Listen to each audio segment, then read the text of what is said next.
प्रणाम उत्तराखंड।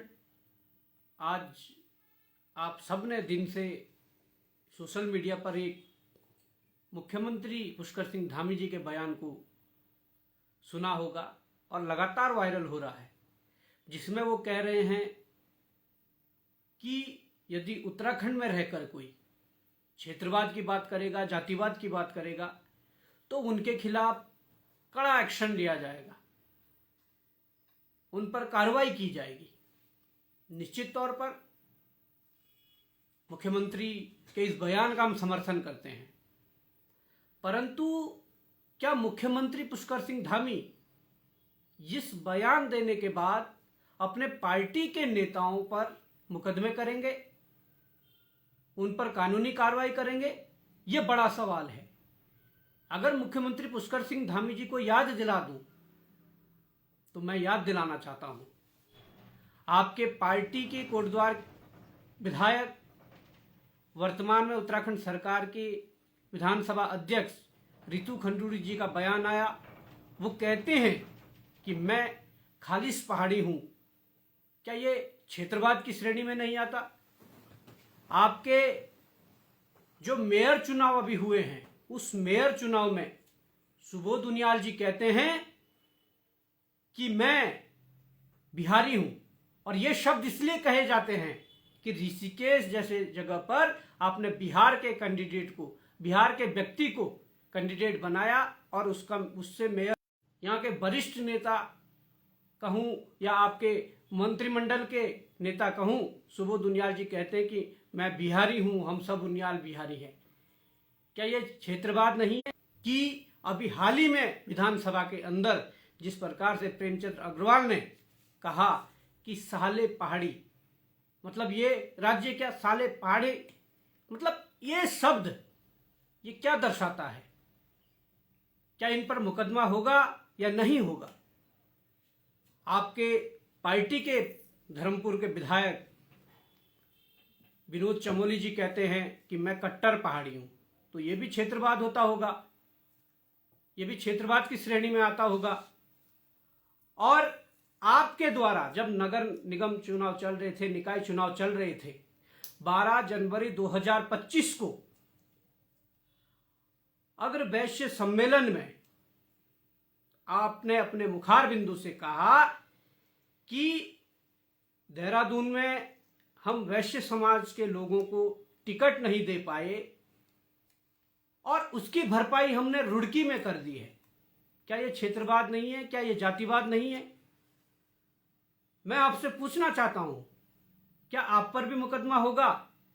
क्या आपके ये मंत्री, आपके पार्टी के ये नेता जिन्होंने कई वक्तव्य दिए हैं, क्या उन पर मुकदमा होगा? मैं कहना चाहता हूं कि जब प्रेमचंद अग्रवाल ने विधानसभा के अंदर इस प्रकार की भाषा, अमर्यादित भाषा या अमर्यादित बयान दिया, उसके बाद ऋषिकेश के जो मेयर हैं शंभू पासवान, वो लिखते हैं और उस पोस्ट को हटा भी देते हैं। वो कहते हैं कि किसी अकेले का उत्तराखंड नहीं है। कहना क्या चाहते हैं? कहना क्या चाहते हैं? क्या इन पर भी कार्रवाई होगी? उसके बाद आपने देखा होगा कि विजय बहुगुणा जी पूर्व मुख्यमंत्री रहे हैं, पूर्व के कांग्रेस के वरिष्ठ नेता रहे हैं, और वर्तमान समय में वो और उनका परिवार भाजपा में है और उनके पुत्र आपके कैबिनेट मंत्री भी हैं, आपके मंत्रिमंडल में भी हैं। विजय बहुगुणा जी चुनाव लड़ने के लिए, चुनाव जीतने के लिए कहते हैं कि मैं बंगाली हूं। अगर वहां बंगाली समुदाय के अधिक वोट है, तो यह कहना कि मैं बंगाली हूं, क्या यह क्षेत्रवाद नहीं है? क्या यह जातिवाद नहीं है? क्या विजय बहुगुणा जी पर भी कार्रवाई होगी? क्या उन पर मुकदमा होगा? और मैं कहना चाहता हूं कि आपके नैनीताल के जो लोकसभा सांसद है अजय भट्ट जी, उनका बयान तो बड़े सुर्खियों में रहा, बड़े बड़े अखबारों में स्टेटमेंट छपे।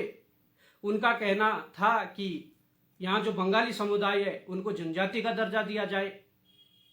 अरे जनजाति का दर्जा अगर देना है तो ये पहाड़, ये उत्तराखंड, यहाँ के लोग जिनकी अपनी संस्कृति है, जिनका अपना सभ्यता है, जिनके अपने रीति रिवाज है, जो सदियों से, हजारों वर्षों से यहां रह रहे हैं, वो जनजाति का दर्जा मांग रहे हैं। अगर जनजाति का दर्जा देना तो उन्हें दो।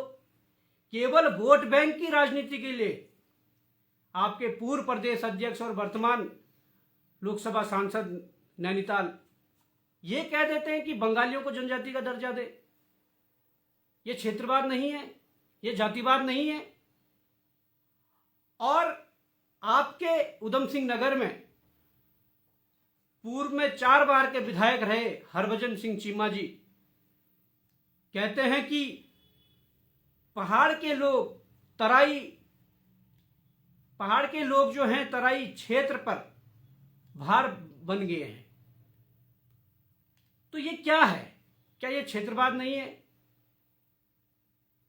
अगर क्षेत्रवाद है तो क्यों ना सबसे पहले कार्रवाई खुद मुख्यमंत्री पुष्कर सिंह धामी पर, उनके नेताओं पर, कुछ उनके मंत्रिमंडल के साथी है, कुछ उनके पार्टी के साथी है। और इससे बड़ी बात मैं कहूं कि देश के प्रधानमंत्री नरेंद्र मोदी जी उत्तराखंड आते हैं 2014 के चुनाव में और यहां कहते हैं कि पहाड़ का पानी और पहाड़ की जवानी इस प्रदेश के काम नहीं आ रही है, उसे काम लाना है। क्या ये क्षेत्रवाद नहीं है?